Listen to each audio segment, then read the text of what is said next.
Ayan ang time na guys. Kain tayo. Kape at kanin at saka manok. Pagod na kasi tinapay. Kahapon may naiwan natira na pagkain. Pinari namin sa rep tapos pinainit na lang. Kain tayo.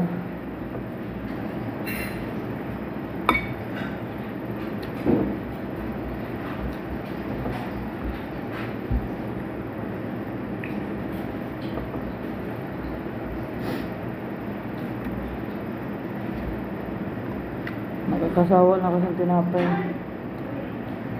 Paano ka te? Nalaplang?